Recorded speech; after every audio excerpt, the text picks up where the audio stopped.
Oh, no, you didn't. Sucker tried to play me, but you never paid me, never. Oh, no, you didn't. Payback is a-comin', you will be running forever. Oh, no, you didn't. Until I get my vengeance, I will never end this mayhem. Hey everyone, how's it going? It is I, the real Randy Chavez. I'm coming at you today with a VeVe OMI update video. Maybe a little bit of Deie and Definity before we get started. Guys, if you're new, welcome. If you're not, welcome back. I love you all. Everyone say hello to Dashi. Hello, Dashi. Commenting, liking, and subscribing is a free way to help support the channel. Non-free ways are Patreon, smashing that super thanks button down below. Super chats as well. Mr. MC1 will be joining us at some point. We do have right now, let's start off with the Deie at a wicked reverse parabola. Yesterday, let's go over the last 7 days here. So a few days ago, we were at like $1.60, went all the way down to like $1.07, and we're now up to $1.40-ish. So I'm glad I got a little bit more there. Pretty happy about that. There was a couple of bits of news here. I could go over a little bit right meow. Yeah, this will be good. So we do have with some guy named Keith saying all tier 1 exchanges such as Binance, etc., charge a listing fee for projects to list their token. I assume the Deie exchange will also charge a fee to anyone wanting to list the token on our exchange. Out of interest, when they do pay, who gets the money? Does it go to Deie Digital, or will it benefit the Deie or Fias token holders via staking, etc.? Thanks in advance. And you do have this guy Eugenio saying fees would go to the Deie exchange, but that doesn't mean it won't benefit the whole ecosystem. But until the details are revealed, not much further information can be shared, and still be huge use case for both Deie and Fias, thanks to the Deie exchange. Mr. MC1, how's it going, fam? Hey, Randy, how are you, man? It's good to see you. I'm doing pretty well. I've been hanging out with the fam over here, and we've had just going over a little Deie news. Yeah. Before we get to the stuff, you have a little bit of Deie, right? Oh yeah, just picked up a little bit, man. I had major FOMO when you guys kept talking and talking and talking, but I think I got it too late, so I probably it'll do numbers. I can't wait for it. Okay. Anyway, we had outside of Deie, which is now up 21% on the day. Let's take a look at OMI and see what that's doing. That happens to be up about 5.5% on the day, 2000029. Had a little bit of a dip yesterday, as did everything, as we saw things kind of nuked there. And my conspiracy mind is telling me like, oh, hey, this was one last shakeout manipulation from a bunch of big whales to get everyone to kind of panic sell, short the longs, and then have a massive buy campaign starting at like 9 a.m. this morning as soon as the institutions opened. And then we just had, dude, XRP went down to like $2. It went from like $2.98 to $2. And oh, back $1.89. It was $1.89 God, yesterday. That is, man, I missed it. I picked it up at 2.20 or something, 2.15 or something like that. Oh, yeah. Lordy. My brother also picked up some. Yeah, we got in late, man. A little bit late, but it fell till 1.89. That was cool. Yeah, and now it's back up to 271. That's insane. So yeah, we've had and again, like this is why playing on leverage and playing on doing long, some of that, you on these big things, which yesterday was, I think, the biggest wipeout of value from crypto, I think in the history of crypto. But now everything, like Bitcoin's back up to 101. People were saying like, oh, Bitcoin's going down to 80K again. Like, guys, come on. And I guess it's crypto, anything could have happened, but now, things are relatively back to normal. We have a bit to go over here today, but Mr. MC1, how are you? How's doing good, man? Let me just adjust myself, get myself into position here. Yeah, I'm doing great, man. It's get this chair out of the way. All right, doing great, man. It's good to be on the channel, Randy. You're absolutely the prince of VeVe and the OMI lands with your channel and everything. So it's really cool. It's good to see you, man. Doing so well too. I have been trying. I had a couple of days off where I had to do something. I was able to get the other day a lot more OMI, but I had to do a favor for a friend, so I was repaying that favor. Thank you, Planet Vampire and Bill Gardner, for coming out and saying, "Hey, Jason Pena, what's going on? I hope you're doing well." Yeah. Thank you for being a member. So, yeah. I was talking to someone that used to work on my team at Amazon a couple days back. So this guy reached out to me and he said, hey, Sanjay, I'd love to chat, blah, blah, blah. So I'm like, okay, let's get some time with him. Turns out the guy runs all of product for Google DeepMind. Okay. That's pretty cool, man. So I said, we got to get this guy on the Randy channel. We got to get him exposed to VeVe and OMI and stuff. Yeah, so anyway, let's see if he comes out or not. But that'd be pretty cool if we can get someone out. That'd be great. Yeah, I'll do it. You mean like tonight or no, like no, not tonight. Plan it out. So, but super sharp guy, man. Super sharp guy. All right. I don't know how to share the screen here, if that's possible or not. You could send me the link and I could just kind of show it on my phone as as we go over. Is there like a way in which I can share something? Stream this to your audience. I think people just open up a new tab and it might have I've never done it before from my point of view, but I always see it like another. I can open up a new tab. You should be able to. Okay, so let me see if let me pull this up. Let me see if I can pull this. Thank you, Ben, for being a member. Okay, can you see something here? No, right? I actually see. I don't even see. I feel like that meme was like, I can't see you. And then yeah. So let me see something else. Stream this to your audience. Stream your own destination. No, that doesn't work. Okay. That might be it. No, recordings, comments, settings. Mbaku. Front wide, back dual camera, back front. No. Mirror my camera. Yeah, what up, Omar? All right. Oh, that's going to be a problem. So let me do this. Let me pull it up on my phone.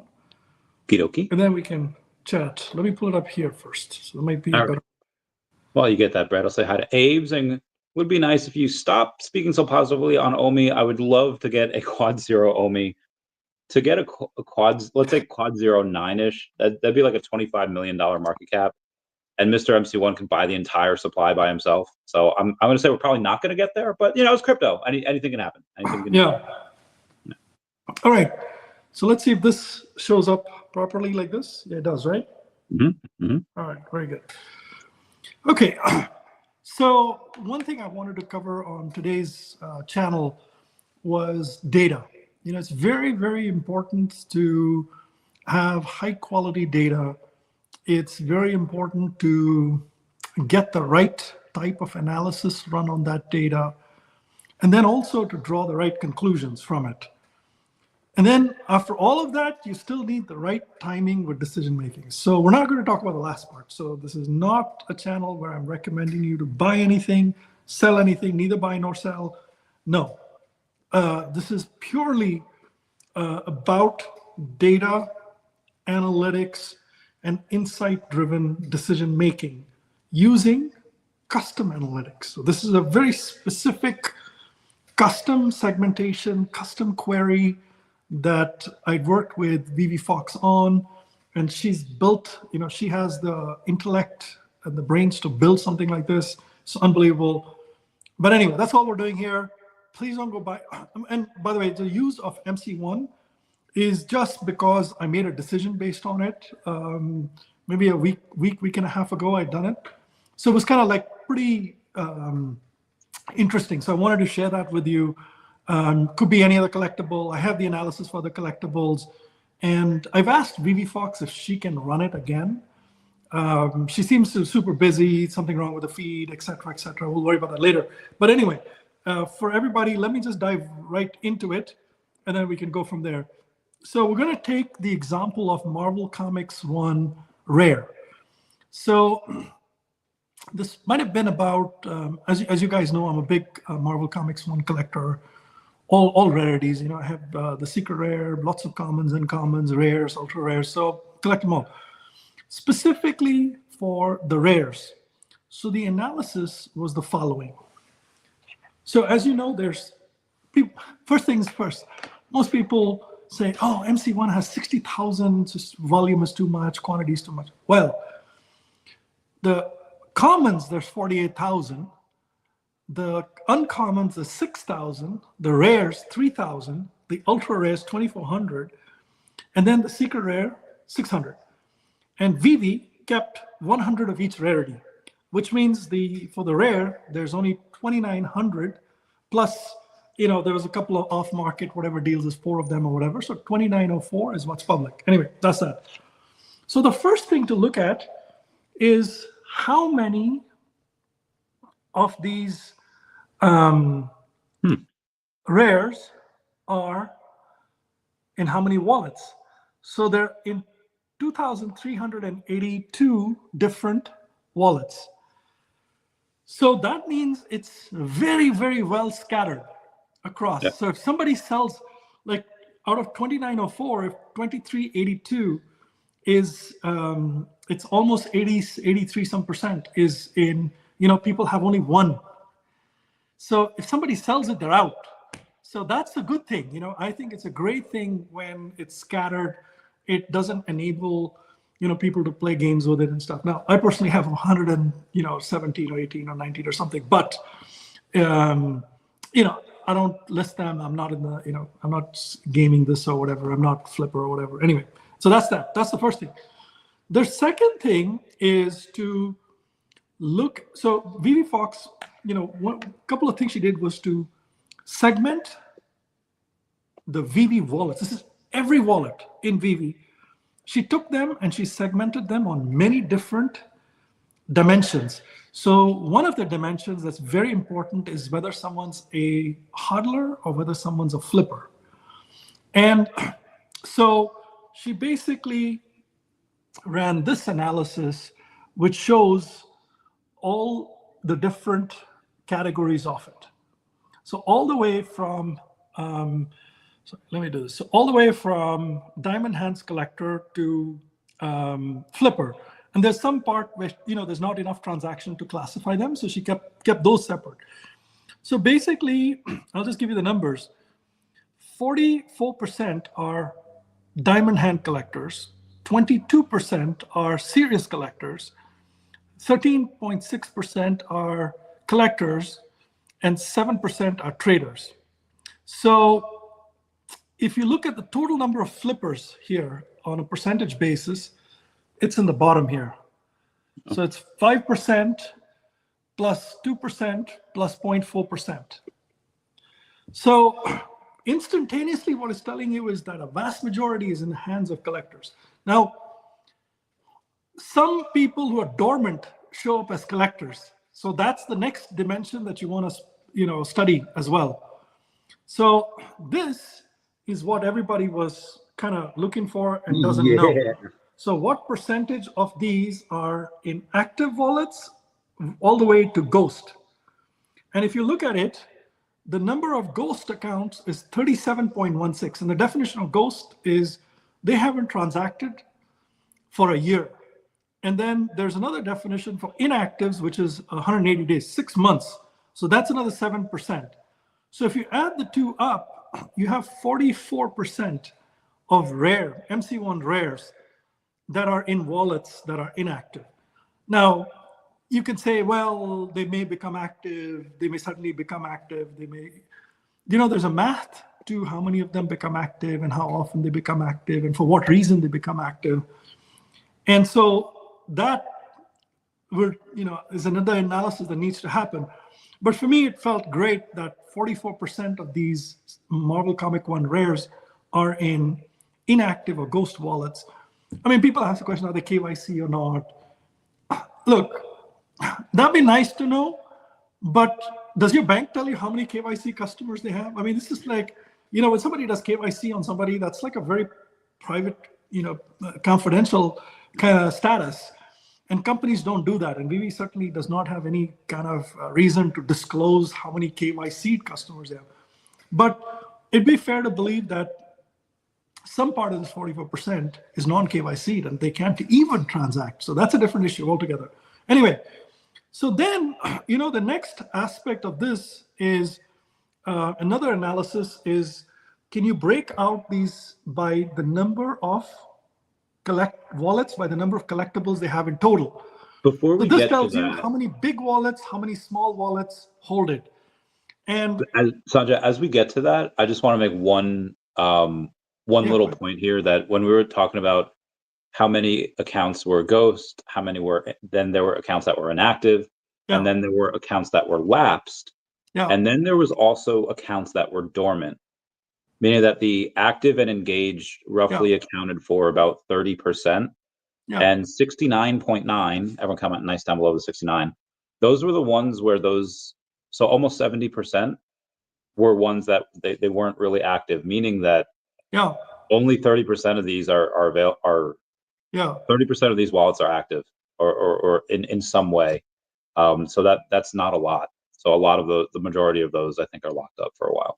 So and then this chart here is the one that sort of I pulled the trigger on, right? This made me pull the trigger. So what it does is it has the number of on the vertical column, it has the active all the way to ghost. And then if you go across, it's basically got how many of them are diamond hat collectors all the way up to there. So all the various levels of flippers, all right? And if you look at this, basically the bottom two rows are all inactive. So you don't need to worry about those. And if you look at the top 5 rows, the part that is not in the box are all collectors.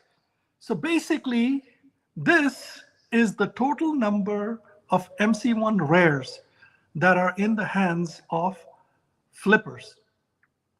So, and that number is, I think, about 130. So only 130 rares are in the hands of flippers that are active. 130, that's it. And so, and this report is about maybe four months old, 4.5 months old. So, which is why when you actually go into the market and you look at the MC1 rares, 4, 5, 8, 10, max 15 to 20 at any given time. Because you ask yourself the question, there's 3,000 of them, there's 2904 that are public. How is it that there's not at least 100? Why is it that at any given point there's not at least like 10% of it? Like 10% of it would be 290, right? Yes. Why are there not 290 rares in the market? Well, forget 290. It's not even like 145. So it's not even 5%. And it's not even 50. I've never seen 50 rares in the market. Never. And even if they are, somebody's just, well, I've never seen it. I mean, theoretically, I can put, like a whole bunch there and vanity listing or whatever, but I won't do stupid things like that. So, excuse me. So when I went on, there were 12 MC1 rares, out of which 8 of them were listed between 44 gems and 56 or 55 gems. And I was like, oh my God, this is like a gift.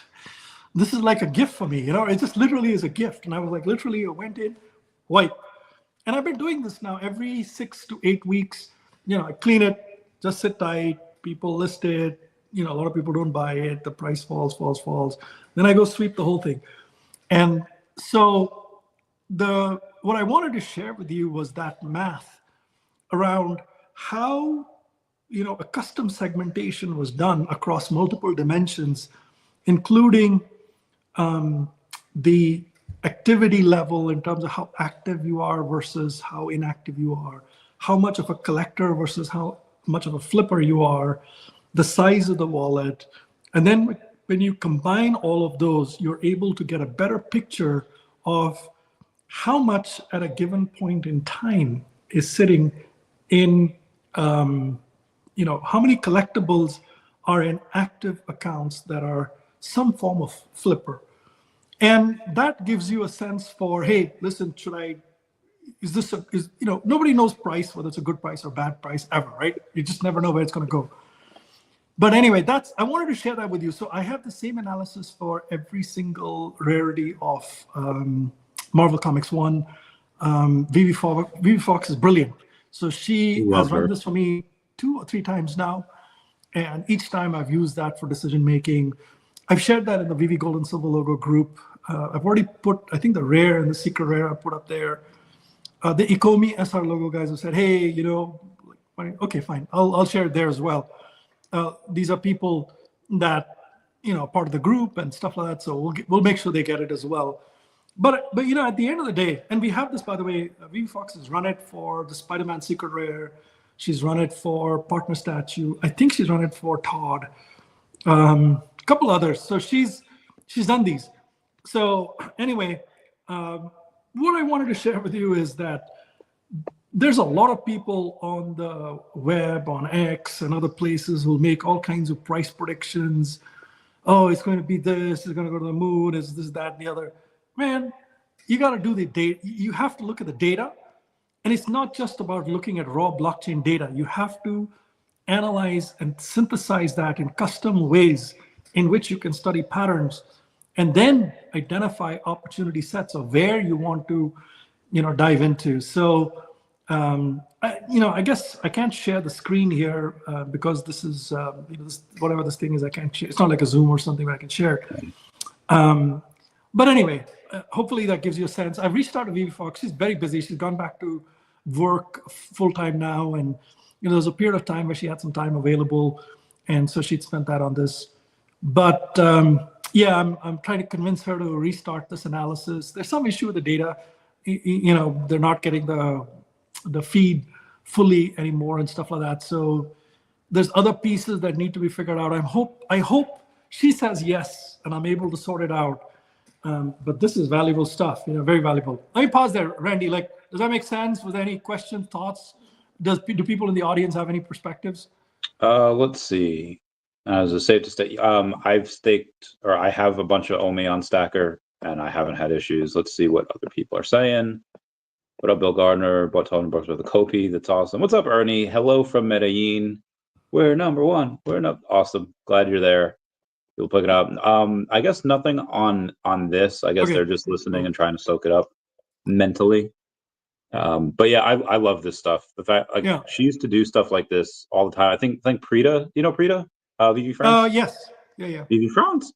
Yeah, she does that all the time now as well. And she messaged, like, what I really like to take a look at is the active daily wallets on there and to see like which one. So that's really cool. All this stuff is, now, obviously, I post about it.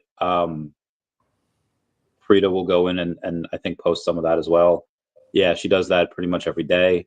Yeah. And then on top of that, you have Noldor Alive, which goes on and posts like all the top 500 and those whales, see what they're doing. And that's awesome. That's amazing. I love that report, by the way. You know, I personally, one thing I've really cherished in this community is the analytics that go on. So I'm not saying, I mean, I really appreciate everybody that produces content on YouTube or X or TikTok videos or Instagram Reels, and you know, love all that stuff. And I think we've gravitated to supporting that part of our community a lot more. You know, get them all go logos and do all of that stuff. Hey, Omar, how's it going? But the part that is somewhat underappreciated is the guys who do the analytics side. So LBB, VeVe Fox, the Stacker team. There's others that have done analysis. And because, you know, on VeVe, they choose not to do much analysis. I don't think they want it to be like an investing type app with a lot of charts and graphs and, you know, that kind of stuff. And that's intentional. I think they choose to keep it more of a collector's platform with less of the, you know, Wall Street type analytics on it. But there are others that do it, and I value them tremendously. And Stacker, you know, I've had a chat with Dr. Prophet about Stacker, and I hope that we have not just leaderboards, but advanced analytics on Stacker that gives us deep insights into, you know, at a wallet level, or, you know, when you look at wallets, the segmentation of wallets on VeVe that are active or inactive in various ways. For a specific collectible, some insights around how that collectible is held, what percentage of them are active versus inactive, what percentage are flippers versus collectors, that kind of stuff, you know? Even if it's not price, like none of this is price, but it's got a lot of insights just based on the type of collecting style. But yeah, man, I hope we do some of that, Randy. I think so too. So a little bit on the other side, Aldo Darrow's perspective is saying, respect the hustle, Mr. MC1. 75,000 mints, although it's not 75,000, 60,000. He says still just too much, in my opinion, regardless of how many are in the market. Thanks for sharing the insights, though. And again, be advised, like obviously the biggest one out of this is the common for 48,000. But we're talking about the rare that only has 3,000 copies, many of which, again, almost 70% are in accounts where people aren't active. Some of them, they could very well be bots, and they're never going to see the light of day. Yeah, I don't know if Alfred Kahn was there in the beginning of this. This is not about the MC1, by the way. This is just about a style of analysis. You can run this on the AF15. You can run it on pretty much any collectible or comic and do the same analysis. This is more about how, like, I would not recommend you go and buy a rare, buy or don't buy a rare Marvel Comics 1 at 175 gems. But the reality is, if you look at the Marvel Comics 1 rare, it was sitting there. There was, first of all, only 12 after such a long time of non-buying, very little buying going on, such a long time. There were only 12. I cleaned out 8, and the price is still like 175 or something. It's like, why are people not selling it at, even like, why is the price not coming down to $60? It was 45. Why is nobody selling it even at $60? Yeah. And why am I not selling it? Like, I bought them all at 45. Why am I not selling it at even 125? That will still triple me up compared to what I bought. And it's 35-40% less than where the floor is now. So look, I think these are the kind of things that you have to have some confidence in. Like when I bought them, I knew, like, I had a degree of confidence that I'm not going to get undercut in the market. Not only am I not going to get undercut in the market, but if anybody does, I'll buy them all out. That's something else that I think people are forgetting, that there is what the value possibly should be. Yeah. And then it's the perceived value of the holders. And you have that especially with meme coins, where let's say like Pepe had reached like an $8 billion market cap at some point, and I don't know if it ever should have it, but you have the majority of the holders that truly believe it should be worth 100 billion. Now, analytically, there's no reason it should be worth that. There's no reason it should be worth what it is now. Granted, it just had a giant dip. But when you have a bunch of holders and that kind of, I don't want to say like virus, but that hive mind where people all have this feeling like, yeah, let's hold until like 600. Let's hold until 1,000. Now, is everyone going to hold to 1,000? No, but are people going to hold to 500 and not sell until there? Yeah, probably. I mean, it's what happened last time. And this time, again, people do get a little bit smarter. I feel like a lot of dumb money has been taken out of the market, and what's left is going to be smart money. And then as that dumb money comes back in, you'll have the people. So there is a very interesting parameter which people don't understand as well. Pre and post KYC. We don't have the analysis for it. But any collectible that was dropped pre-KYC, especially in the bull market, right? In the bull market, everybody told everybody, their friends went, they opened an account with an email, they got it, they bought it. A lot of those people are gone. They have abandoned their accounts. They don't care about it. They don't know about it anymore. They don't think it's worth it. So a lot of them, so if any one of them has to come back, first of all, they have to remember it. Then they have to come back. Then they have to KYC. Then they have to figure out the new app. They got to find. There's so much stuff in the app now. They got to go find it. And then they got to sell it. And then they got to figure out how to connect their bank information and pull that stuff out as well. It's just a lot of work, which I don't think a lot of people are going to do. Like my friend, the guy who has a bunch of racehorses and stuff, came once, loaded up all the money, told me to buy a bunch for him, this, that, and the other. He's gone now. He doesn't care. He's like, I don't know. He hasn't done any KYC, So that's a dimension that applies to the old collectibles pre-KYC. And that makes them just a little bit more intricate to understand and analyze. And yeah, sure, they can find it. I mean, if it becomes $1 million, sure, a lot of people remember it and come back. But again, we're not talking about $1 million here for MC1 rares or uncommons or commons for that matter. So anyway, I just want to leave it there. Bridge. We got a couple of fans in there. You have Tammy saying Mr. MC1. Yeah. Walrus King saying love this Sanjay. You got a bunch of, I think half the people that are here to see you. We need to get you on more. But yeah, these are the types of things that more. I know right now it's few and far between. You know, you have VeVe Grants, you have Kelly, you have the VeVe Fox. But I think as this becomes a little more popular, you'll have more of those types of people coming in, and then this way we'll have more options to get them on the podcast. We'll get more data. We will, man. We will, Randy. It's my goal is to run more specific analysis. There's a few collectibles I care about: MC1s, partner statue, VeVe Gold and Silver logo, Ecomi SR logo, Todd's. You know, there's a few of them that I really care about. Spider-Man, Secret Rare, Miles Morales Secret Rare, AF-15 Secret Rare, maybe the common too, maybe AF-15 all rarities. So there's a few of these that I genuinely care about, and I want to figure out what's the best analysis that we can get. So I think I'm going to share them in that logo group one by one, whatever I have. So I'll share the specific, because they're full 5-page reports, right? These are 6-page reports. These are full reports with a lot of different stats and stuff. But what I'll do is I'll pick the 3-4 charts that matter. I'll put the insights from them and then leave it there, because I'm not going to recommend anybody buy anything, sell anything, and that's not my thing, you know. But we'll give people like insights, you know, analysis and insights. So we had a who was it?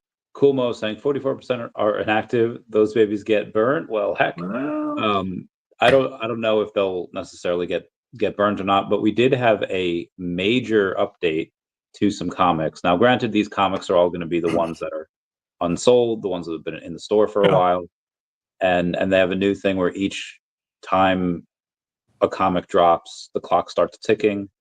30 days later, whatever is not sold will be burned. So that's really cool. That's exciting. But we still don't yet, I know that's the first step, but we don't yet have the idea of what, hey, we can burn 10 or 20 or 50 comics for an exclusive cover. Do you think that is like, hey, they already announced what they're doing with burning, that's, you know, a foregone thought? Or do you think, hey, this is just the first step, I think we can still get what we want, you know, many months from now? I think it's the first step. You know, they listen to the community. It's just with Marvel, I think things are very, very slow. You know, it takes a long time to get things approved. This decision to burn unsold comics from the store helps the community, but mostly helps Marvel and VeVe.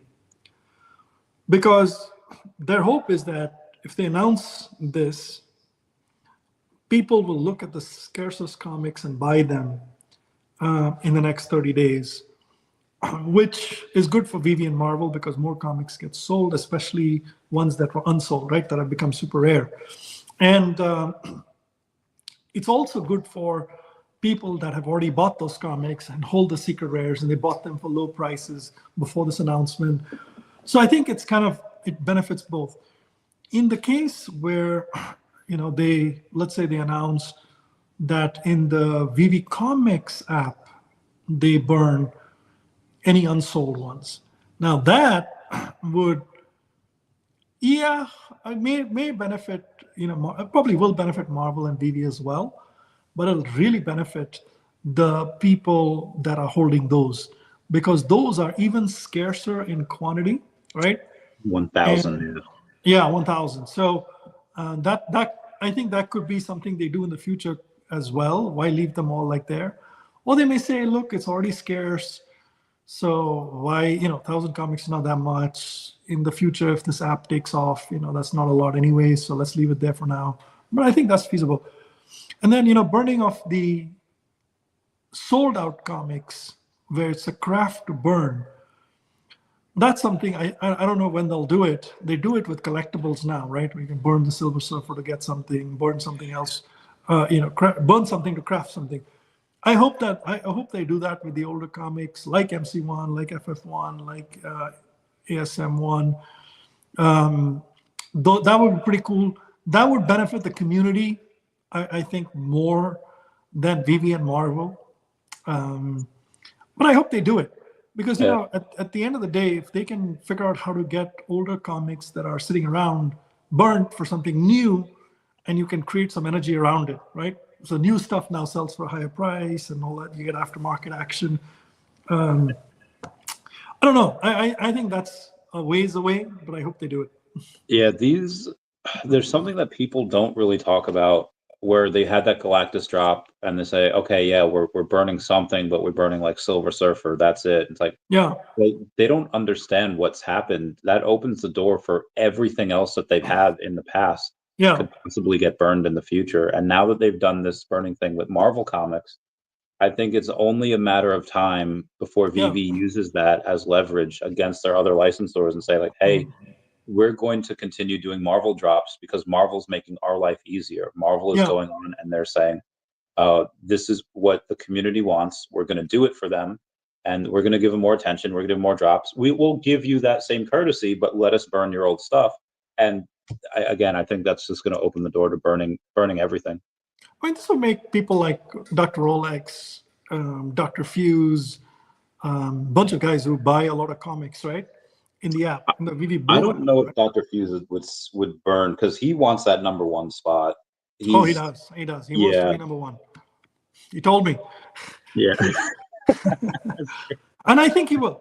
Look, I think Dr. Fuse, I don't know how much more Bazoji is going to buy. He seems to have slowed down. Right? He's got to 60 something and he slowed down. But I think Dr. Fuse will keep adding anywhere from 1,000 to a couple thousand a week. If he does that, it's 30 weeks. 30 weeks is half a year, less. So I think he takes, he'll overtake Bazoji Man if Bazoji Man doesn't buy, crazy amount more. Yeah. But we'll see, man. It's incredible. But I think it's just making comics. There's two thoughts here. Making comics more collectible by making them scarce is great for people that collect, right? Like there's a Tarzan comic, there's 3,000 run, only maybe 600 sold. I've got 20 of them, and they go burn it, right? Now I've got like 20 out of the 500. And if I have like secret rares and stuff like that, instead of like 125 secret rares, because they burnt it, now there's like 35 or 30. And I got like 2 of them or 3 of them or 4 of them that I bought for like $25 each or $30 each or something. So it's not about making money, but it's about creating value by creating scarcity and making them highly collectible. So I think that part is good. And I think the other dimension here is VeVe has made it clear that they see comics as a major category, marquee category for them, and they want to own it. So they're doing digital collectibles with Marvel, comic collectibles. They're doing non-digital collectible in the Marvel Comics app, right? You can just buy the electronic version with no mint numbers and shit like that. Yeah, I can't wait for that data. They haven't given us an idea. They haven't given us on that data. We have to find that out. Yeah, but that's and then you can upgrade those too. So that's pretty. They've done for people who don't care about digital collectibles, as in on the blockchain and stuff. They've got that as well. Then they're doing physical comics. They're doing Marvel. They're doing the VeVe exclusive rare and ultra rare covers. So they're building this whole sort of inventory and portfolio of VeVe covers of older Marvel comics. How cool is that? And they're digital only till they make the physical. And now they started making physical prints. So suddenly you can go and buy a new cover for an older comic, physical as well as digital. And then they're doing all this independent comics with Addiction and 24/7 comics and Dynamite Comics and all these other people. I mean, it's going to be like, if you're a comic person, eventually you're going to find your way into this ecosystem, either because you love some digital version, or you love some artist, or you want some physical comic from VeVe, and they basically told you, unless you have the digital, you're not going to get the physical, or something like that. Like I'd love to see how VeVe evolves over the next 10, 15, 20, 25 years with comics. And I have a good feeling about it, personally. I mean, they're moving on a couple of different fronts. They announced before, I'm not sure if you saw it, that starting on March 1st, it's not just going to be Marvel, but it is going to be Disney and Star Wars titles too that they're going to start burning. Nice. It's only going to be from anything from the VeVe Digital Collectible Store. It's not from the VeVe Comics yet. Yeah. So they have that on one side, and then on the other side, again, they were just so ahead of the curve. Yeah. Where I'm sure David knew this, that he knew that in the physical world, people were kind of upset at Diamond Comics. They were the distributors for all these guys, and they probably saw that they were going downhill, and they probably saw that they were going to declare bankruptcy. And then last month, a couple weeks ago, they did. And now a bunch of these local comic book stores probably going to go out of business because they have nowhere to get their stuff from. And where do people go? Where can you go and read some of your favorite titles of Marvel if your local comic book store closed? VeVe Comics, mother flappers, let's go. And I think he just knew this. So the old, I mean, you kind of saw it in the 2000s, like before the MCU took off and before superhero movies were cool again. And then that's what kind of propped up the falling comic business. And then now you have the old infrastructure of the old architecture has been crumbling, and VeVe has been like the sole person to be like, hey, let's start build the new architecture. And they built that first pillar, and that first pillar is VeVe Comics. So this is, this makes me so heckin' bullish. By the way, amazing people listening today. We've got Turtle Golf over here. We've got Fadi over here. Bill Gardner's always here. Cool Mo's here. I mean, these are all, Randy, that's why I love your channel, man. These are all like executives of companies, man. These are seriously intelligent, brilliant, very, very well-to-do people who come on to watch your show.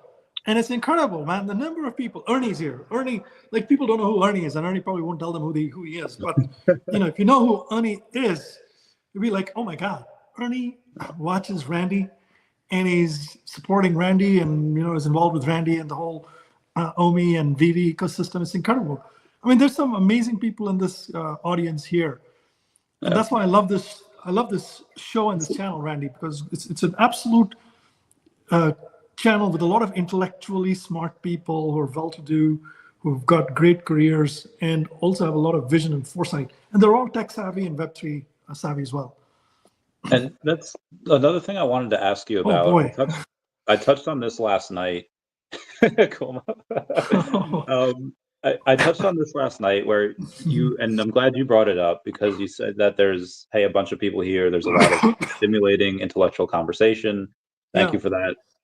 And I feel like a few years ago, when you were in spaces, or when anyone was in spaces, that's who was talking. You had all these people, CEOs of companies, you had all these people going on, and they're giving their perspective of why they like VeVe or OMI or both. And now, and granted, I've been in a couple spaces recently, and it's fun. It's great. Everyone's having a good time. I'm sure O'Malley, I think, has his spaces sponsored by VeVe, so I'm sure he's getting some type of compensation for it. And it's community building. But many moons ago, when we had the first spaces, I feel like it was just a lot more informative. There was a lot of alpha. Now half the time in spaces, it's music. And again, I love what people are doing over there, because it's I think Magic has one tonight. O'Malley had one. Like Emoji has his stuff with the comic, and I love doing that. But a lot of times it's, how do we go and get it back to what we had in conjunction with this? Because you have the community building, which is great. It's a fun time. People get to know each other, and that's what you need to build it solidly. But how do we go back and we get these experts or these key opinion leaders in there to talk about stuff where you learn? Well, I'm an investor in this channel, not on those, so we'll bring them here. It's kind of simple as that. By the way, I did want to share this. So, I want to be very honest, very truthful, guys. So this is the number of MC1s I have. So I have 289 uncommons. I have 73 ultra rares. I have 535 commons, and I have 119 rares. And then I have 4 secret rares. So I have zero intention of listing them, selling them, dumping them, whatever it is. The reason I feel comfortable talking about these from an analytical standpoint, no advice to buy or don't buy or whatever. The reason I feel comfortable talking about them analytically and quantitatively is because I study them. I'm a student and I work on very specific analyses that are required to answer strategic questions related to this. And clearly I have a big collection of MC1s. And my goal, I'm over 1,000 now, but my goal is to, get to 2,000 and then hopefully someday 5,000.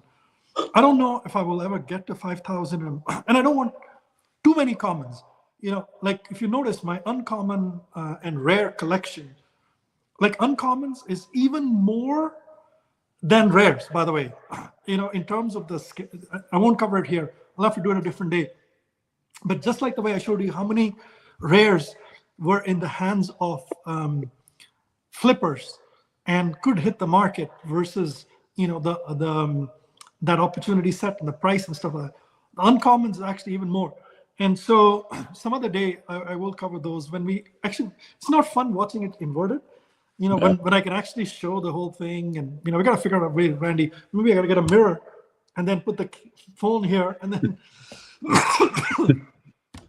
do it something like that, like a double reflection so you can see it properly. But anyway, look, we have to.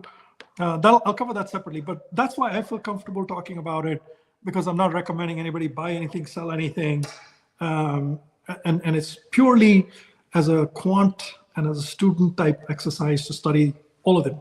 Even the VeVe Gold logo, Todd's A15SR. Once VeVe Fox confirms that she can do it and she can have the data and stuff, then I will actually run a poll in the group on which collectibles and comics they want the analysis on, and then get it run. And if she can't do it, I'll work with Dr. Profit on it. So, he'll support, man. Dr. Profit's an amazing guy. So, and we'll find, I'll find, I used to run analytics for Visa, by the way.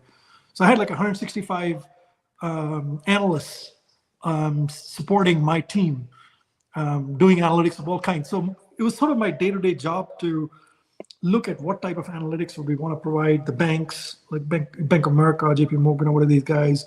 What kind of analysis do we want to provide the airlines, the hotels, the retailers? And every one of these is sort of like a very strategic analysis. And so that's sort of my background, is sort of designing some of these analyses and building businesses around those. So I want to use my brains to work with some of the smartest analysts that we have in our community with the best data possible to create some invaluable insights, into this whole collecting journey. Again, that's going to make people like me that love this data incredible. I think if we had a sold, excuse me. Bless you. Thank you. On eBay, there's like a sold button, and you get to see like which ones had sold and for how much. If they could give us that, please. A price data would be great. I don't think VeVe would ever release price data, man. I hope there's like this whole, regulation loosens up all over the world. This becomes like an everyday thing. VeVe can do all kinds of analytics. VeVe can support, leaderboards. VeVe can support getting out price data and stuff like that. Because there's something about the transparency of seeing prices that I love, and it gives you anyway, it is what it is. They can't do it for whatever reason. It's not available. But I mean, they do it for the VeVe or app.veve.me, where they have those one-of-ones. I haven't had one that's a lie. They had one recently with the they do. One-of-one's different, right?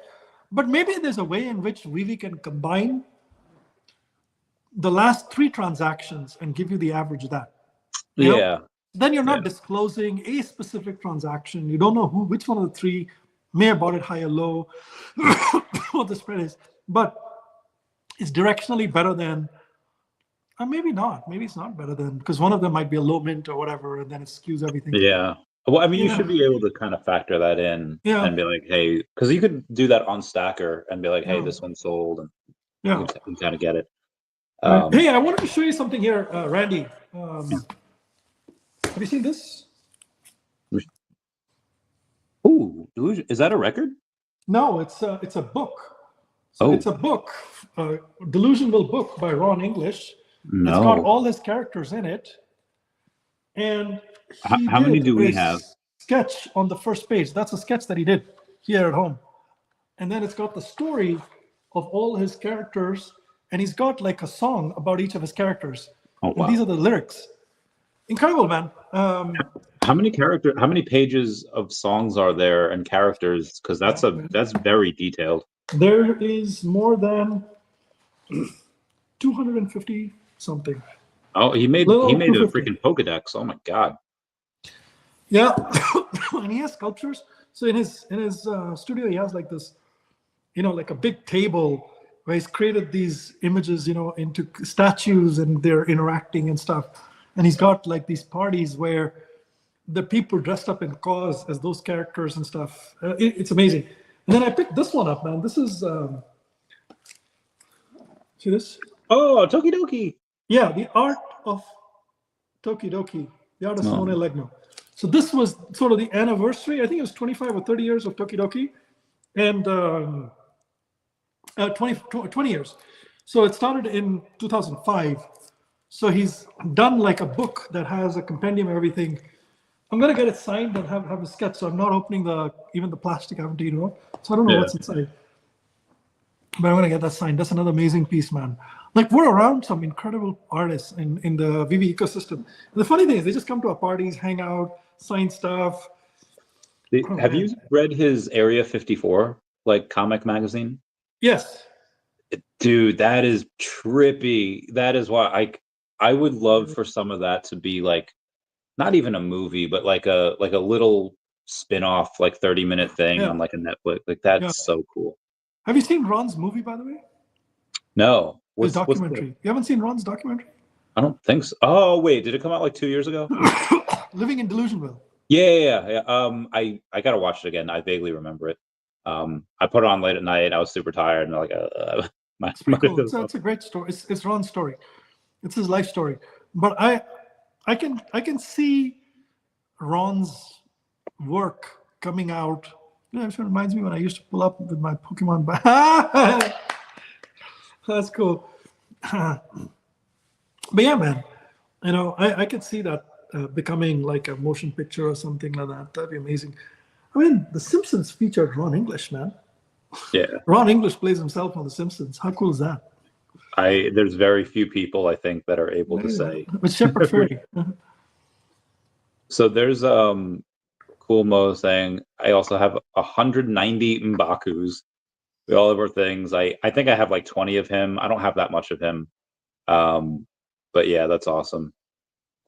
I think Bill's at 160 M'Bakus, which is that's insane. Crazy, man. What a number. Look, you want to stack, you got to stack, but you got to be smart about stacking. You got to, you can't just have a feeling and stack. You got to have data. Feeling's not enough. You got to support that with, the passion's important around what you want to stack. Like for me, the first comic, Marvel's first comic, meant a lot to me. It came out. I don't care. I want it. I'm going to get it. But I did the analysis on it. I did the homework on it, and I continue to do it, man. I continue. Like if something tells me that the data's off and I need to stop, then I'll stop. But there's nothing that I've seen that has told me that I need to go a different direction. And there's one or two people who write kind of reports and say, oh, MC1 commons are going to go to $4 or $3 or whatever. That'd be awesome. By the way, the math on it is there's about 2,900 MC1 commons that are in the hands of flippers who are active. Okay. So let's assume some of the other inactive accounts become active and they bring it back. I think there's somewhere between 5 and maybe 7,000 commons that will change hands from flippers to collectors. So my goal is to buy 50 to 70 MC1 commons every month. So theoretically, that'll get me somewhere between 600 to 700 MC1 commons in a year. Yeah. So I'll pick up 600, 700 in a year. in time, if nobody else buys it in time, I'll have them all. I'll have the 7,000. The Not my goal. M'Baku, I prefer uncommons and rares and the ultra rares. but when in Rome, But if people go and sell it for like whatever they're selling it at, like 15 gems and 16 gems, and God forbid if they ever drop it to like 5 gems and stuff, oh shit, this is just like, I'll take them all. I'll take them all. there's so I have a good love for M'Baku. I only have 22 of them. There's 4,200 of them though. Yeah. I don't know how many of them. How many? I don't even know this collectible, man. Like how many? When did it come out? I think it's a collectible, correct? Yeah, I think it came out 22. Let me see. Yeah, it came out a while, so I'm gonna have to scroll. It's M-Baku? It's M''Baku, but I tried putting it in and it wouldn't let me search it for whatever reason. Just type the whole word, M-Baku. Let's see what happens. No, it didn't come up. So now let me put M space Baku. It lets me search it in like the market. Well, it'll let you search it in the market. Okay, but what do you have to type in the market? It won't let me search it in my... What do you have to type? One word, M-Baku? I think it was M''Baku. But in my... If I go to my collection... No, it came up. Oh, it did? Because in my collection... 51 in the market. It's a Mighty, right? Yeah. Okay, so I have... How many do I have? I have 4. I have 4 of them. Yeah, so I have 22. I think I have... I'm going to look at them now. 1, 2, 3, 4, 5. Oh, it's only $2.70. They what? They're only $2.70 or something. $2.70. Somebody's listed a whole bunch. Yeah, they listed some dude here who's 22 large has listed them for like $2.70. Okay, I'll buy 10 of them. I can take 10. I have. So be advised. I'll support you guys. Be advised that. So I have 6 sub 100s, and there's another sub 100 on there now for like $20. I don't want the sub 100 or whatever. I'm just gonna buy them. You don't want the sub 100s? You crazy, bro. I'm leaving it for you, man. I'm just gonna buy 10 of them right now. Just support whoever. Bill has them, right? Yeah, me, Bill, and Cool Mo. Cool Mo's got the most. He's got 190. He's nuts. Jesus Christ. I'll buy a bunch. There's somebody else. I think it's Candy Bevan. She's got a bunch of the Mighties. Oh, Candy. I know who Candy is. She lives in Australia. Yeah, she's awesome. She's a gold logo holder, by the way.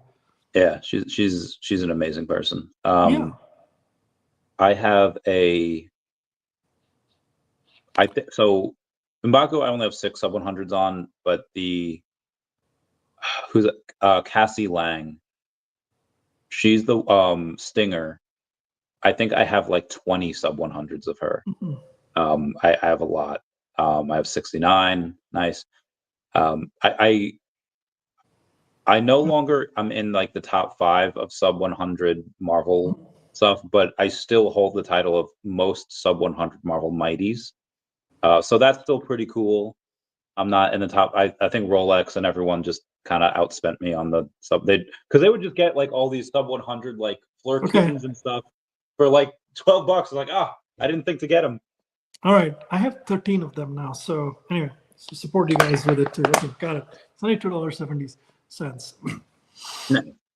Nice. But some people sell those. People sell these for so cheap, right? Yeah, it's the first appearance, and it's like, yeah, it's stupid cheap. $2.70 is fine. I like these. So it'll be fun in the VeVeverse because I feel like you can make. Yeah. And again, what are your thoughts on? Hey, we're just getting an expanded showroom versus, hey, now it looks like we're getting. Like these buildings can be imported and you have roads and the car, like this is not your showroom anymore. Yeah. Do you think that's what do you think that's what we're getting? Like, are we getting like a place where we can drive our cars? Like, I don't know about the driving of the cars as yet, but there's no reason to give us roads if we can't drive our cars on those roads. I mean, eventually, right? They're meant to be driven eventually, right? But it's not a showroom. I mean, basically, you can design like a beautiful pad. You can import your avatar from Ready Player One. So you can bring your avatar in So I have my avatar from outside. Just copy and paste the link and bring it in. All the outfits too, you know, the Hilfiger one I have, the Vogue Singapore one I have, outfits and stuff in the Veveverse. So I was able to bring those in. And then the collectibles and stuff, the ways you interact, communicate. Veveverse is a game changer, man. Yeah. Absolute game changer. And I think all these dioramas, right? When you want to build, you're going to want those dioramas.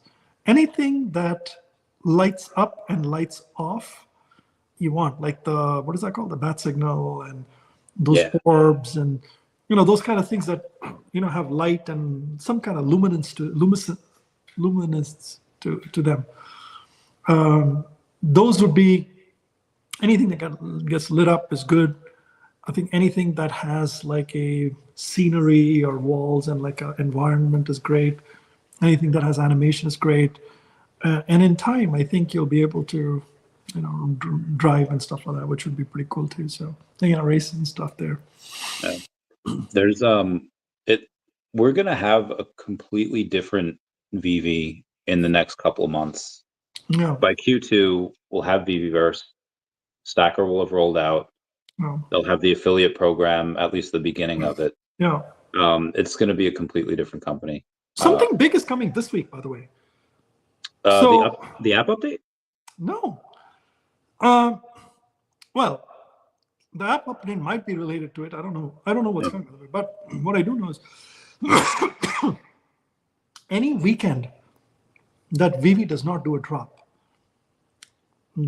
like they did not do a drop on Saturday and Sunday. Yeah. Right? Any Correct. weekend that VeVe does not do a drop means something exciting is coming the following week. Now they may delay it, you know, last minute delay it or whatever. But my guess is we're going to get something really good this week or next week. Gotta be. I'm waiting. I mean, gotta be, man. Gotta be. That's my prediction. You know, that something big is coming this week or next week. There's no way they will not do a drop on a weekend. Yeah. They always do drops on a weekend. I think it would be February is an interesting month because you have Disney's quarterly earnings that'll happen in a couple days. You have Pokemon Day. Man. That's the on the 5th. That's today's 3rd already, right? That's on Wednesday, I think. Yeah. Is it the morning or the evening? Do you know? The what? When are the Disney? Maybe we can do it live, man. You want to do it live? I think it's in the morning that they release it. I think at like 9 or 10. Well, we can. You know, I can study the results and stuff, and we can chat if you want. Yeah, I mean, I think we did that last time. Did we do it last time? Yeah, we did, but it was private though. We just called each other on the phone. Oh, I was like, "Hey, that's right. Yeah, let's do it publicly. Let's, you know, well, I'll read up the. Let me make sure my schedule is open. I'll read up the analyst reports and stuff, and I have proprietary reports too. So I get like sometimes it's delayed and stuff like that, but I get from all the brokerage firms. I have the reports that come. So I'll read those as well, and then we can kind of take a shot at it. Okay. Hopefully there's something exciting, man. With all this loosening up of crypto regulations and all this other environment change with the Web3 and change and all of these other things, you know, regulatory changes. I hope Disney's kind of bullish about this vertical and they make some big, bold investments. It doesn't have to be just with VeVe, right? I think in general, it's great they make big, bold investments in I'm sure they will digital technologies tied to collecting. I'm pretty positive they will be. You have the oh god, what's that called? You have the one that they're making with Fortnite. Animoca Brands, is that what you're talking about? No, the one that Disney's making with Fortnite. I don't know what that's called. Oh, okay. Yeah, I don't know what it's called. Yeah, or Epic Games, whatever it is. And then so on that day, it's gonna be a long day because at 3 a.m, Aliens vs. Avengers #3 comes out. Oh, nice! I can't heckin' wait. Oh my god, I'm so pumped. That is like my favorite local comic book story in recent years. You think it'll sell out on VeVe? No, because how many of the seconds sold out? Oh, like a couple hundred maybe. I don't think I have many of those. I probably should go back and pick up a couple of the. I think that's one of the top comics of the 2024. The number one. Definitely is, yeah. One of the top comics of the 2024 period, like across Marvel and others. The second one, Aliens vs. Avengers #2. Yeah. That what do we have, 990 because the VeVe keeps 10, so 862 are left. So there's really only 128 that is sold. They burned that. That'll be amazing. Oh my god, that would be. They haven't said that. I hope they do someday. I hope they do someday. Yeah. And at that time, there'll be so many comics, people won't even remember which ones are not sold out. Yeah. And so it'll truly become very, very, very limited. That'd be amazing, Randy. So the third one I can't wait for. This is what I don't know how the curator program is going to be when I release the comic that I'm writing. Yeah. The first one, I'd like it to be 3,000 mints because it's good. I'd like it to release on VeVe, not VeVe Comics, but then I know that typically after the first one, the second one, kind of you get less and less sales as it goes on. It's wild to think though that I could have more sales on mine than Aliens vs. Avengers #2 or #1, which is insane. Mm-hmm. Oh well, I'll buy a few, man. I'll buy a few. I'm sure the 3,000 I would put out most of that would sell. You sure about it? So you're gonna have friends who buy it? Is that what your goal is, or what's the deal? Well, how are you so sure about it? So, one, because it's very good. It's got a couple of cool artists that are going to do the covers. And then so like the VeVe fam, just because it's me, I've had people that I've never told them to buy. They're like, dude, I'll buy a couple copies. They're like, thanks.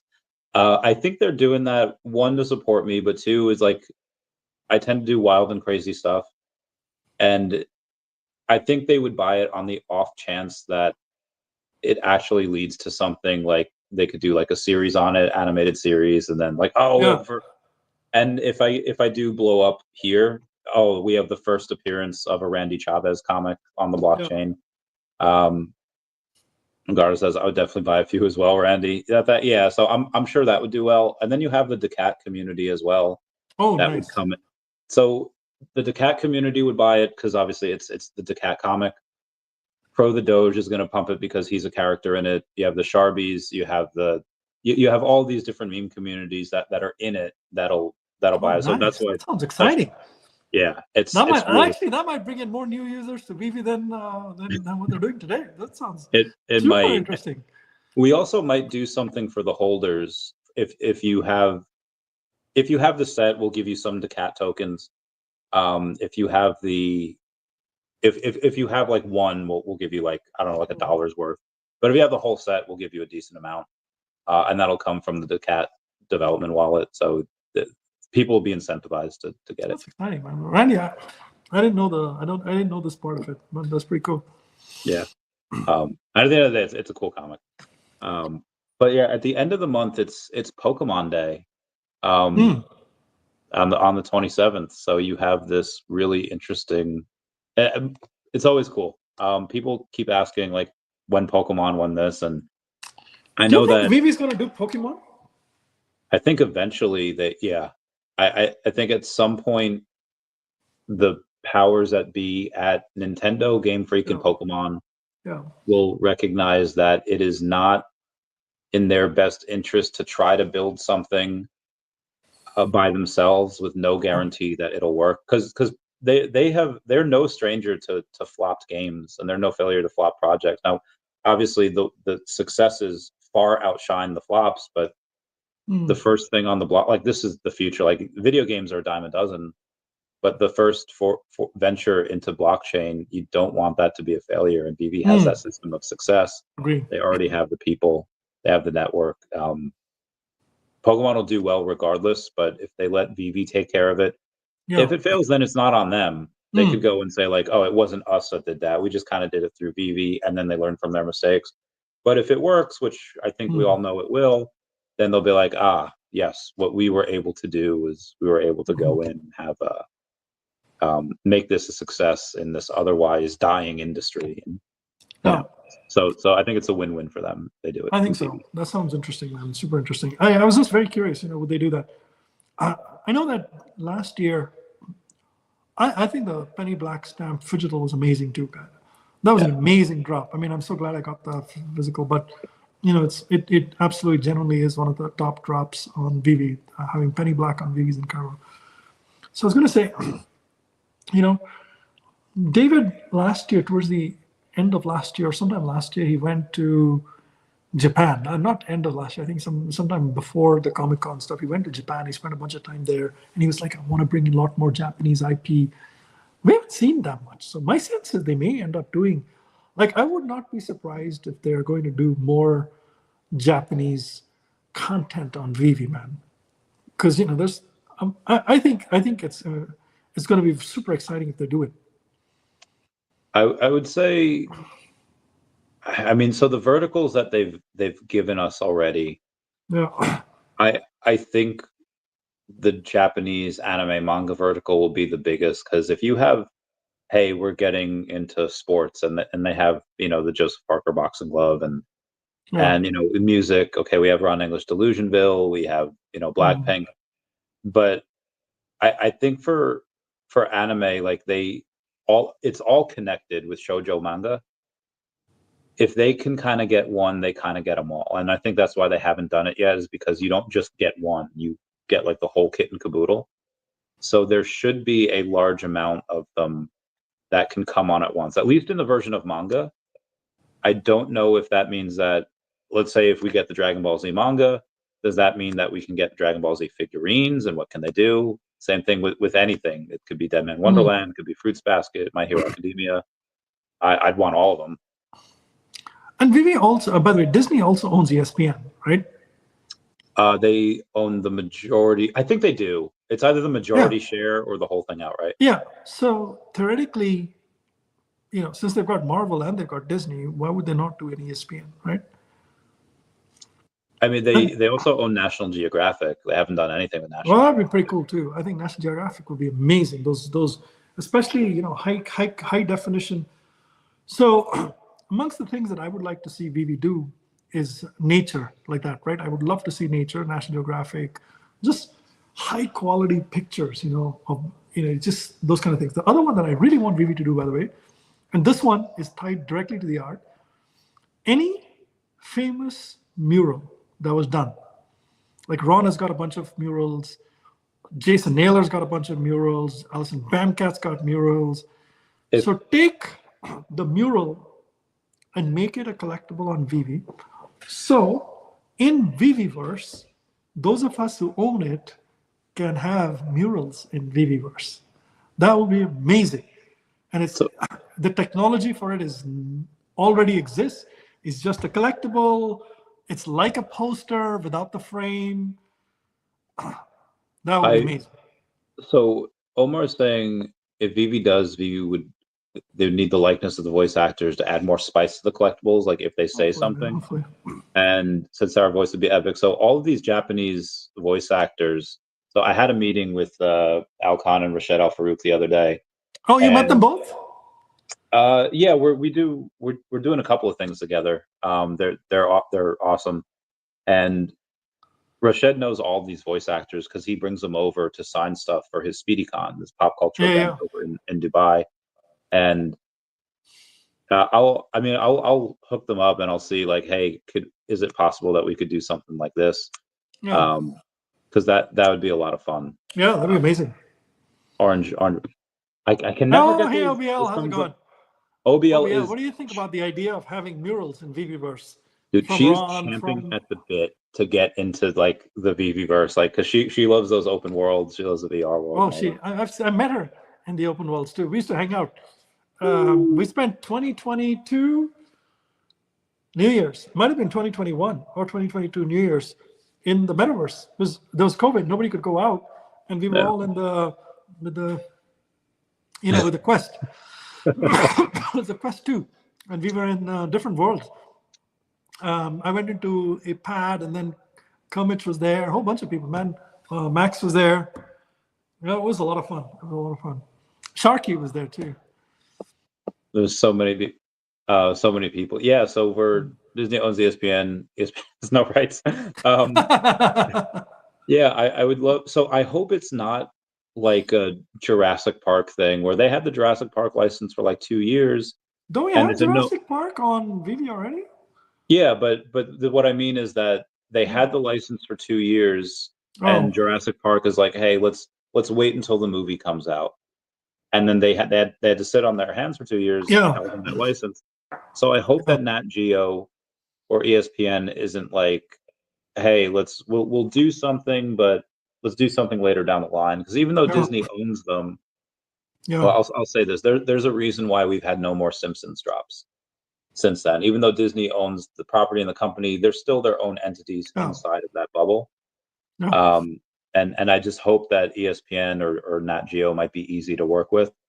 But the fact that we don't have any might suggest or confirm that they're not easy to work with. I don't know. You know the Simpsons Golden Moment statue is very different from the others, Because and of it's very the signature. signature. Yeah. Basically, David shared that story, I think, with a bunch of people in one of these events. That was one where he basically, Matt Groening, controlled the, everything about it. So there won't be one like that again. Yeah. It's a very, the Simpsons statue and Golden Moments, very unique, very different from the others. And it's one of a kind. It really is one of a kind. Yeah. So, for people who don't have it or whatever else it is, obviously now the price have dropped. What is that? What is the Simpsons at right now? Might grab a couple if the prices, because once upon a time these things were so expensive. Yeah. Homer and Bart. I love how people nicknamed it like the first battle statue ever because Homer's choking Bart. The lowest price is $42.99. That is under retail. That is bananas. That is crazy, man. That is And I crazy. wonder how many of these are in Who's selling it? wallets that are locked up because they were botted. No, this And is Harris Ryan is selling it. Harris Ryan's he's a big wallet. He's not a small wallet.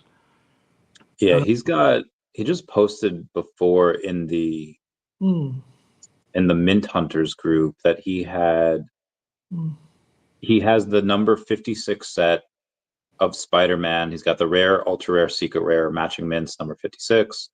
He's got the number 61 common and ultra rare number 61s, common and ultra rare number 72s, rare and ultra rare number 94. That dude's insane. Dude's got sets for days, matching sets for days. It's nuts. Yeah, he does. He does. I bought my Donnie from him. Oh, nice. Yeah, I might pick up one of these now, man. Maybe later. I'll grab one of these as well. I got two of them, so I got two 3-digit ones.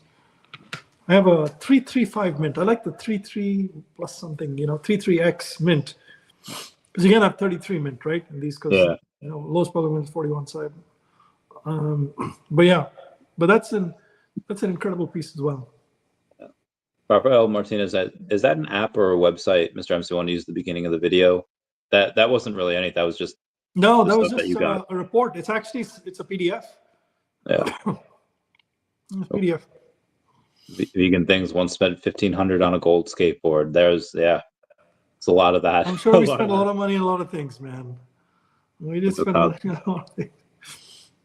Yeah, but I tell you, I bought one partner statue at about 2,000 gems, and one at 3,000. But I have low mints, like 154, like that, those kind of things. I have like low mints. Yeah. Cosmo, good to have you here. Oh, Crypto Cosmo, good to see you, brother. Yeah, he's a good dude. Sims the first appearance for Disney, Golden Moments and Matt Stein. Yeah, it was. That's it for Alien vs. Avenger Commons. Oh, did you just buy those? I think he did. Oh yeah, he did. He bought.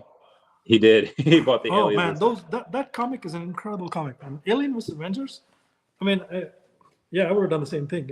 Obviously you and I were chatting, but in fact, I've got my eyes on number 2. I have to go and get some tonight. I just got busy with stuff, man. I haven't gone into the Marvel Comics or VeVe Comics app for a little while, so.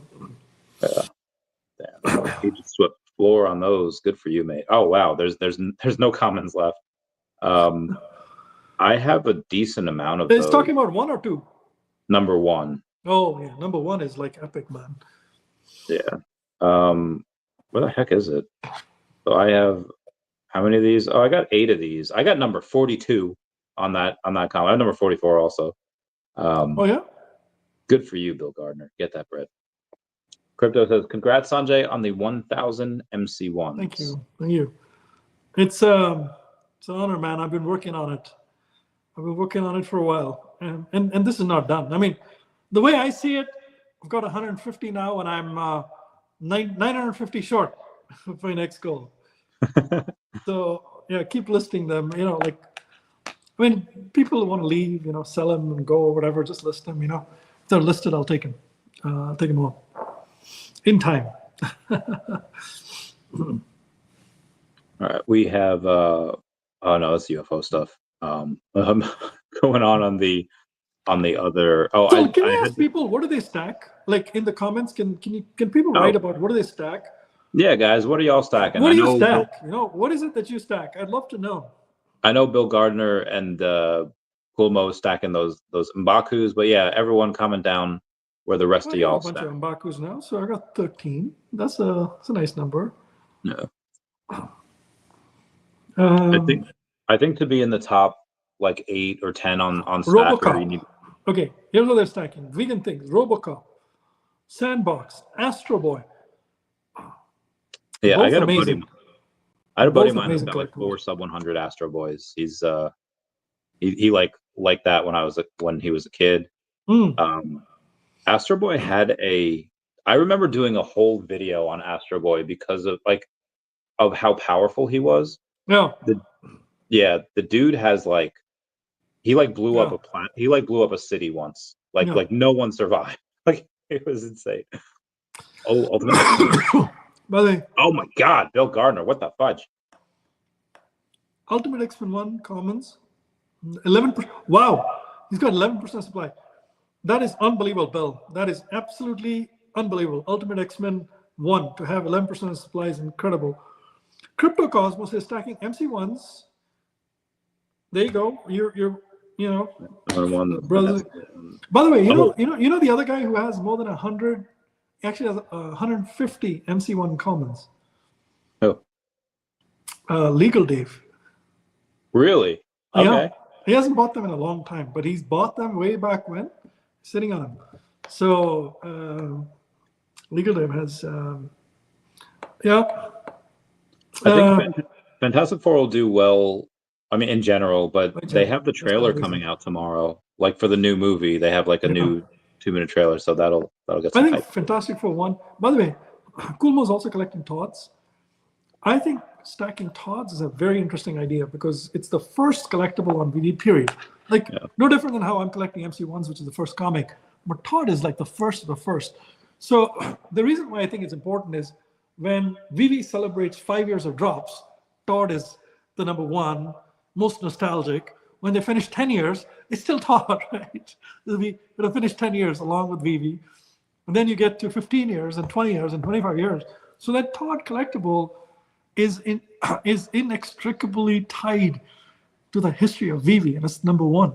Now, I get that the quantity is high, but I think that's one to be stacked. I personally think so. Not non-financial advice, but personally for me, I have 3 that I picked up early on, but I think it's one which, you can only pick so many things, right?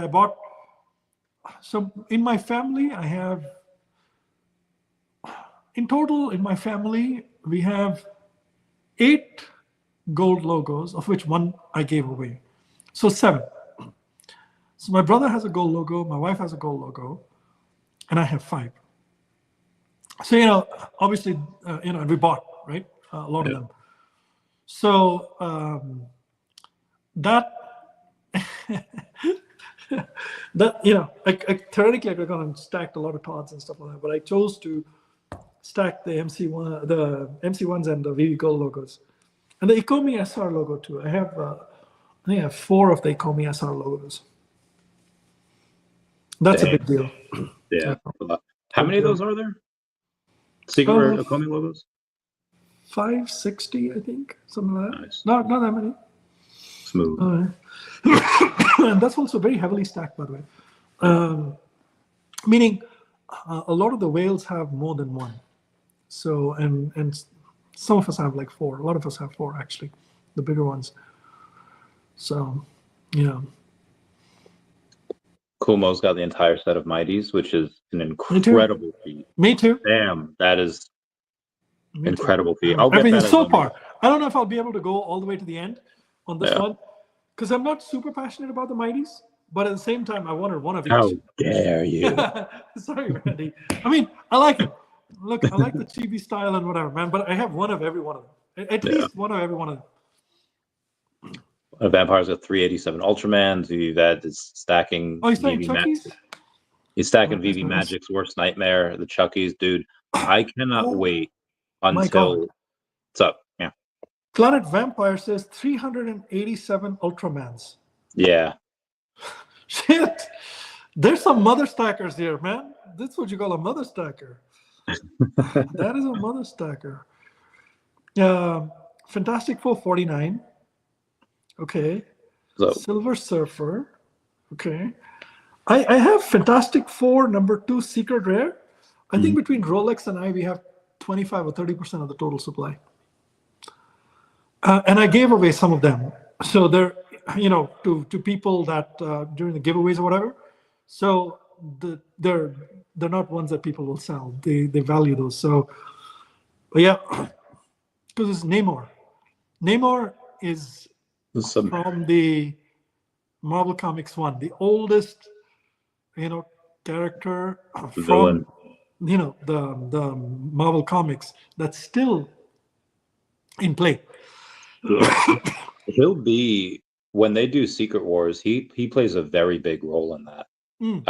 When they do that, have you read that story? The recent Secret Wars from like 10 years ago. So I won't. I have the graded versions of them. Oh, that's so sweet. I haven't read it, but I probably should. The Secret Wars 1 through 8, right? It's the ones that I'm referring to, the one that came out like 10 years ago. Yeah, they're making a movie out of it, right? It's 1 through 8. Yeah. Yeah. And Namor's got it. Him and a bunch of other. It's called like the Cabal. They go in and they do some stuff in like a bunch of different universes that make them really good at fighting Avengers. Yeah. And it's awesome, and I cannot wait to see it. It's so good. In the death of Captain America, one of the earlier ones, in the 70s, 60s, 70s, whatever, whenever Captain America died, it was basically Namor who went into an icy grave and pulled Captain America out of there and brought him back to life. There's 5 of those, right? Yeah. Which one was that? Do you remember? Jeez. I'll have to, I'm a little foggy on it, and I'm still thinking, did he go and put him in the icy grave, or did he take him out? I think he put him in the icy grave. Probably put him there, yeah. That would be more. But if somebody had to take him out of there, so he would have need to have somebody. Anyway, yeah, but Namor has a lot of historical significance, and so the Fantastic Four #2 Secret Rare cover with Namor on it was. Both Rolex and I, we chatted on the phone. I'm like, oh my God, this is amazing. We love it. It's only like $800 or whatever it is. People are flooring it. So we picked up alternate, So we both kept buying. And then we picked up a whole bunch just between the two of us. And neither of us is the selling kind. So we're not going to list it and, dump it on anybody. Speaking of which, Crystal Khan was saying, Sanjay made it too difficult to catch up on MC1s. He's only at 242, which is still bananas. Yeah, but there's the commons. There'll be at least 2,500 that are in the hands of flippers, and they will find their way into the market. So in the next, I think 2 or 3 years, there'll be at least 2,500 MC1 commons that will come to the market. So, there's plenty for you to take and me to take as well on that. The uncommons and the rares, not that many. The rares, I told you, there's only 130. That was when the report was run last time. And I have like 30, 40 of those already.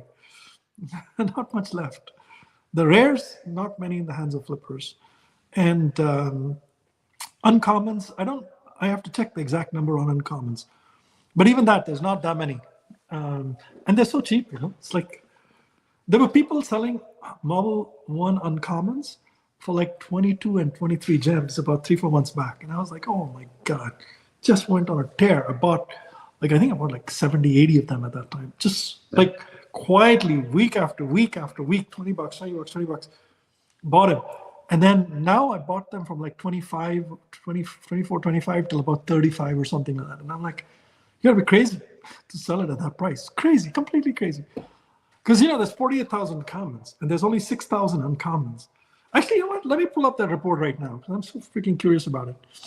Because the MC1 uncommons was another one that just absolutely blows my mind. Ultra rare common. Okay, how do you go in here? Well, you do that. Bill Gardner, his first appearance, Groot Comic Secret Rare. He has 10 of them, 2 VeVe Gold logos and 2 Ecomi Secret Rare gold logos, or Ecomi Secret Rare logos. My man. All right. This math is unbelievable. So what it's saying is in the uncommons, out of 5,900 uncommons, 4,255 are in single, that's how many holders, unique holders. So 85% of Marvel Comic 1 uncommons are the only uncommon in that person's wallet. So say that again real quick. So there's 5,900 Marvel Comic 1 uncommons. 4,255 and they're held unique. in 4,255 wallets. That means there's 4,255 with just one, right? Oh, not that. But Well, they most have at people least have one. just one. Yeah. Most people have just one. And there's few, actually we have the distribution. So 86. So, okay. Oh my God, this is crazy. We can find the rest out on Stacker, No, right? this is crazy. So this is the number of aggressive. See, the bottom one is unclassified, so you can't say. The one above it is aggressive flipper, seasoned flipper, and flipper from the bottom, okay? Yeah. So I'll just read it for you, it's easier. So out of the 5,900 uncommons, the number of uncommons in the hands of aggressive flippers, 10. Seasoned flippers, 85. Just flippers, 240. So basically, 335 uncommons out of this 5,900, just 335 are in the hands of flippers. Then,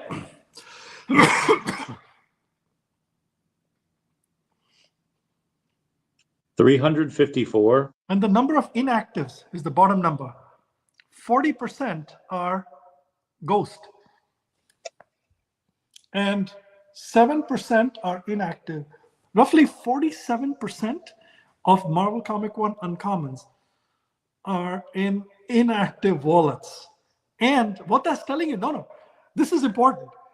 So not only are they in the hands of inactive accounts, but most of them have only one uncommon, which means none of them have any power to play any games. Then there's also a distribution of how many of them are in wallets with less than 10 collectibles. Basically, the bottom, the 417 and the 1030 together are basically, that's the number of tokens. So about 1,500 are in wallets with very few collectibles in total. And then this, so this box here, leave the bottom 2 rows, right? If you look at the top 4 rows and you look at aggressive, seasoned, flipper, seasoned flipper, aggressive flipper, whatever. Oh, wow. The sum total of that is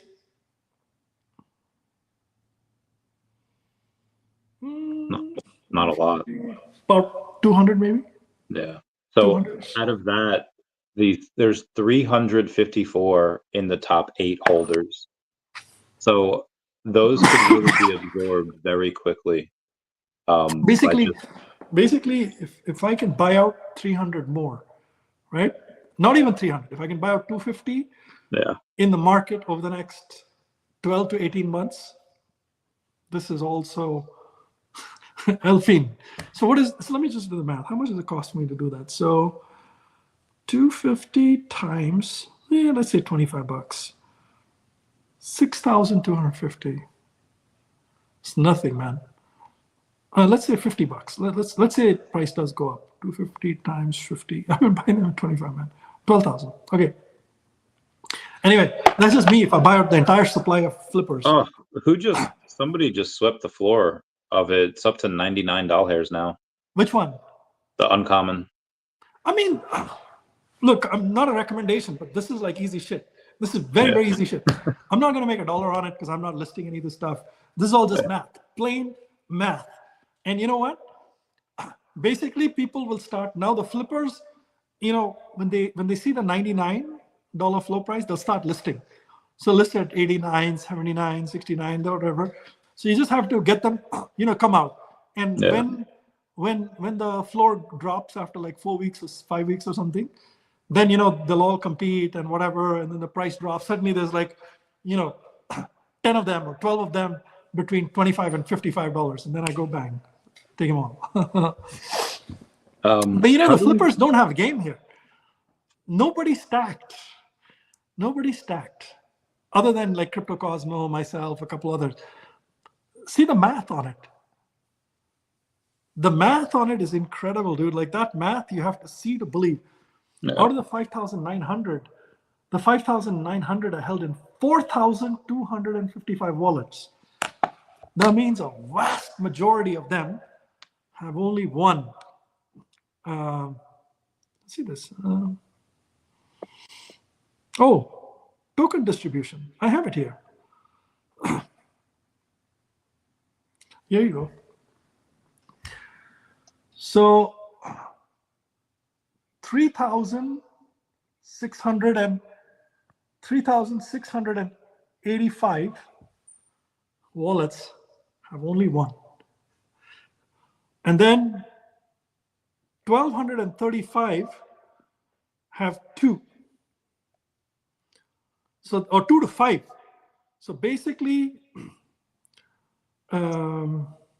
almost 83% of this is in wallets that have one or maybe two. They can't fuck around. They cannot fuck around. That's what it means. No, I mean they can, but if they shoot their load too early, then they're done. You list one, it's gone, you're done. Then they miss it. You cannot fool around with this. So there's basically 4,800 or 4,900 of these cannot fool around. Oh, that's tokens. 4,100 people. 4,100 people cannot fool around. If they list their one thing, they're done. Yeah, they can't get it back. At least not for the same price. Yeah. I mean, they can buy it back, but it'll be more expensive. And see the top part of this. The top part of it is fascinating. So obviously the first one is just me, right? So one wallet has 234. One wallet has 77. One has 48. One has 34. One has 23. Right? So the 5 people have like multiples, and they're not flippers. And then 15 wallets hold 188. So those are people that, have multiples. So those 15 are not flippers. So basically, and if you look at the bottom part, they can't fuck around. All right, Randy. Cool. That's and this is 4 months old. This is before I bought a bunch. So anyway, okay, I'm getting excited, man. I'm just too excited. I know, I see it. I'm just too super excited, man. I love math and I love data. You have people that'll watch this and it'll click, they'll understand it. Yeah. But Cool says that the app, wish the app showed the additions for the variants of comic. There's worry that new people may not understand the scarcity of each of the variants. Meaning that if you go into VeVe and you take a look at it, all you see is just like okay, there's 77 common, there's 9 uncommon, there's 9 rare, 12. But why? You know, like everybody says, there's 60,000 Marvel comic ones. Okay, so there's 60,000 Marvel comic ones and there's 6,000 uncommons. Why are there only 9 listed? Why is it that there's not a mother dump of uncommons there? That's the math. Today I showed the math to you. That's a good point. How do we go and make that available? Do we ask VeVe and we lobby them to put it on like the the app somewhere? No, hell no. Hell no. You want this report on the app? You're kidding me. Like, so I worked with VeVe Fox on designing the analysis, man, and she ran the stuff, and she's like, this is her intellectual property, man. So yeah. No, this is, and you know, like my offer to VeVe Fox has been that if you run these analyses, I'll pay you for it, and I have paid her for these analyses. You know, not like, you know, like a formal kind of thing, but I've, you know, let's put it this way. I made a donation to VeVe Fox's account, not VeVe account, but to her other thing, to run these analyses. And I've told her, if you run these, I want you to get paid for it properly, like, you know, consulting hours and time multiplied with billing rate and stuff like that. So this is proprietary, confidential. It's not from VeVe, dude. Like this is blockchain data that's been used for a very specific customized analysis for me. Really. So I will share it with the Gold Logo group, and I'll share it with the Ecomi SR Logo group, and I'll get it run again if possible. Maybe I'll get a couple of different versions of this run, because now that I know this answer, the next analysis I want to run slightly more customized. I think what I will do, next analysis I run, I will look at how many inactives, let's say from 2021, 2022, and 2023 became active in 24 and in 25 by quarter. So that gives us how many people are coming back, change in status. I don't think that's a big number, but I still want to study it. Like, I don't want to guess it, you know? Yeah. It's too important a number to guess. Agreed.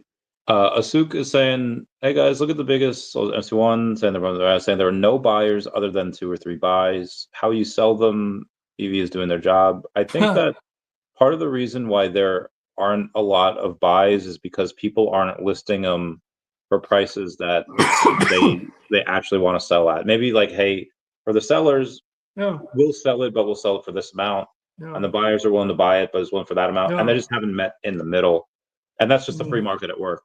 If the people really wanted to sell it, they'd lower their prices and then they'd get bought. Yeah. I'm not interested in selling them. I mean, I just, you know, I took the name MC1 because of these. So I'm going to hold them for my life, man. Like, I'm going to keep adding them. That's going to be my title, Mr. MC1. And I got all the MC1s. So, I mean, you have to protect that title, because like it would look not great if you called yourself Mr. MC1, but you were like the 3rd biggest holder. So I don't think there's one guy who has more commons than me. Oh, really? Yeah, but he doesn't have, and he's been selling, and I've been buying him out. Like, you know, whenever he listed, I'll buy it. I think it's there's one guy who has. I may have crossed him now. Actually, I might have crossed him. Actually. Yeah, but yeah. Anyway, we'll see. I'm going to take a look at that. Collect them. Right, it's the common. And oh yeah, you did cross them not too long ago. Like, it was you got it, but yeah, good stuff. Oh, you're looking at Stacker? Yeah, I'm looking at Stacker right now. Okay, yeah. How much is he at? 517. Okay, and I have 535. So I just crossed him actually, like last week or something. Yeah. Yeah, I bought a bunch last week. So done. Well, the floor was 17 or 16 or something. MC1 floor was 16, and I was like, I'm taking it all the way up to 25 or 26, or maybe 29. I took it all the way to 29. I think I just bought the whole. I think it's 29 now. Is it? I think 24 was when I last checked, but was it? Doesn't matter. I mean, like, it's sort of that $4-5 is sort of irrelevant, right? Unless you're kind of trying to make a buck or something. That's true. I hate it when sometimes, like, oh, this is the floor. That's really cheap. And then you go to there looking to buy, and then they dupe you because, oh, actually that's the auction. It's like, what? Oh, yeah, You get me yeah. That's excited. fine. But yeah, 9 is listed because nobody's buying. And well, I mean, 9 or 10 is listed now, but that's because there were like 12. 9 and then is listed because Kumo just I bought a it, few. and nobody Yeah. has enough to fill them enough. You know, if anybody lists them, I'll take it. So 9, we're talking about the rare, right? Yeah. So the Yeah. rare, and again, Kumo got the last few, and No, there was 12 listed. There were only, I think 15, 16 of them listed, and I bought 8 of them between $45 and $55. 8. And the floor price has been at like 169 or something like that. The floor price gone from 45 to 169, man. Why are the people not listing? Keep listing. I'll buy them. I mean, I won't buy them at 150 when I bought them at 45, but you know, why are people not listing it? And they should list it. I mean, I think they should. Anyway. Kumo, if you go to the original Medium article, which they might have rebranded to, they might have put it on the VeVe article, but the original Medium article would have it that the numbers say 600 secret rare. Whether people are going to Google that or not, I don't know, but that's it right now. But VeVe kept 100, okay? Yeah. So there's only 500 that are public. Plus, I think whatever they did the off-market deal, that's 2 or 3 of them, I think. Yeah. And I feel like Wes has not been listening to any of our conversations at all. Wes, I just showed you the math. I just showed you the math being a member on the rare and the uncommon. Oh, that's awesome. All right. Anything you want to go over here before we end it? No, this is good. This is a fun stream, man. Let's talk off camera a little bit. Yeah, sure. Everyone, thank you so much for coming by. Everyone say bye to Deie. Bye, Deie. Bye, everybody. By the way, I'm not selling, man. There's no dumping or any such thing going on here. This is about